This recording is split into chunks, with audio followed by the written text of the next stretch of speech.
Hey everyone, welcome back to the channel, and in today's video I'll be showing you how to wire LED pods or light bars to your 4th gen Toyota Tacoma. Huge thank you to Lasfit for setting out the pods for this video. It wouldn't be possible without them. And make sure you guys go down to the description box below where I'll have all the tools and products I use in order to do this installation. To begin, we'll start by removing the interior trim pieces found on the driver hand side of the interior of the vehicle. It's important to use a plastic tool here so that way you don't damage or gouge any of the corners of your interior trim. These little red tabs are quite fragile and can be difficult to get out. Use your pry tool to apply leverage and pull outwards towards yourself. The cluster will now be free and can drop down. Disconnect any remaining harnesses from the lower section and then push upwards on the lower tabs and then in on the side tabs, and the lower section can now be free.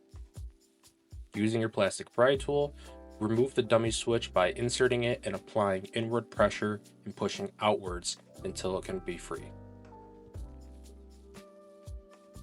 For this project, I'll not be using the switch that comes with the LED light bar harness, so I'll disconnect it and trim off the button using a pair of snips. Using wire strippers, remove the protective sheathing on the outside of the harness, then also the insulation on the wires until a bare end is exposed. Next, we're going to use 18 to 22 gauge female spades and then also a weatherproof rocker switch. For this switch that only has 2 prongs, we'll only be utilizing 2 of the wires. The black wire will not be used, so we'll only be using the red and yellow. You may find that your harness has different colors, so please follow the wiring schematic found on your screen for connecting it to your switch. Now that you have your wires stripped back, go ahead and slide on a female spade connector with some heat shrink tubing and crimp those down nice and tight so that way they don't fall off.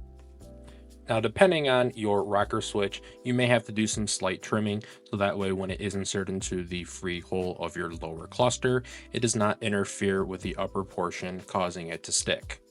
Once that is performed, go ahead and slide your wiring harness of the switch through the panel and insert by pushing down hard on the rocker switch so that way it is nice and snug. You may also find that you have to trim the female connector of the harness in order to fit through the firewall, so do that if necessary.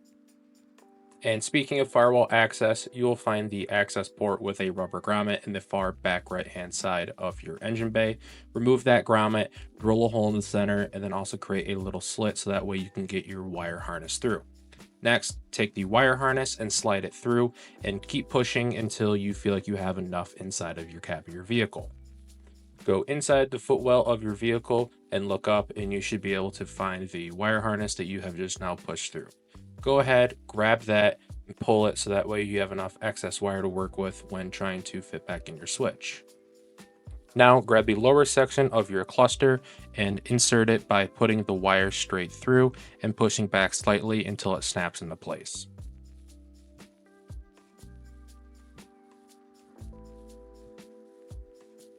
Grab the other end of your wiring harness that you just fed through the firewall and connect these two and push the excess wire backwards so that way it doesn't get snagged on anything. Now you can reassemble the left hand side of your trim panel, and I would start from the bottom and work your way up, ensuring that each of the red tabs is fully seated into their doghouse.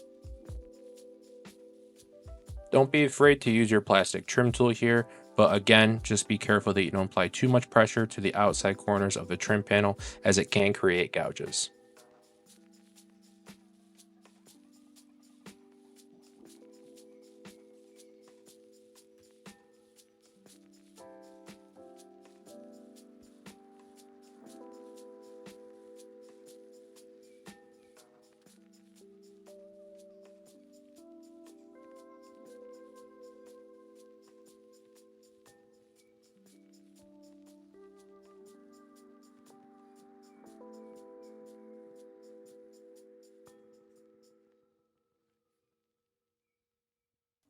Now that we're in the engine bay of the vehicle, I'm going to start by laying out my wiring harness and the orientation of which the lights are going to be positioned on the vehicle.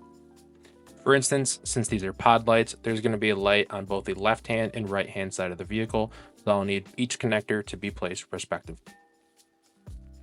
With the wiring harness now laid out, I'm going to work across the engine bay, starting from the driver's side to the passenger side, and zip tie the excess wire so that way it doesn't come loose. I would highly recommend not zip tying the wiring harness to anything that produces heat, is near moving parts, or can become loose over time. Directly in front of the battery, there would be a chassis ground. Remove this using a 10mm socket, and we are going to install the relay with the negative terminal of the wiring harness here. It is important to note, by doing this, your light bar will only be initiated when the vehicle ignition is on. If you want the light bar to come on even when the ignition is not on, you need to make sure that you connect the negative terminal of the wiring harness to the negative terminal of the battery. Then following that, you can connect the positive terminal of the wiring harness to the positive terminal of the battery.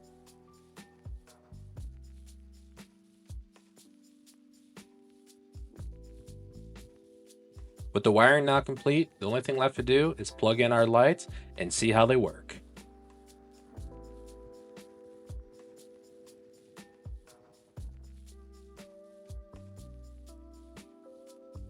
Now these Lasfit lights are super duper bright. They're 36 watts. If you want to get yourself a pair of these, check the description box down below. If you guys are in the market for other LED products for your new Tacoma, I would highly recommend checking out Lasfit switchback turn signal bulbs. They dominate the stock halogen bulbs and also act as a dim version of the low beam when the turn signals are not in use. Installation takes less than 5 minutes and gives your truck a great nighttime look over stock. In headlight mode, the switchback's white light turns on and the amber light activates when the turn signal is in use. The same happens in parking light mode, but the stock light beam is turned off. Head down to the description box down below to pick up yours today and use the code TheUserReview for 15% off your entire purchase. Well guys, that's going to be it for today's video. If you did enjoy it, please consider giving it a thumbs up and subscribing. If you have any questions, feel free to leave them in the comment section down below and I'll do my best to answer them. And that's going to be it, and I'll see y'all in the next one.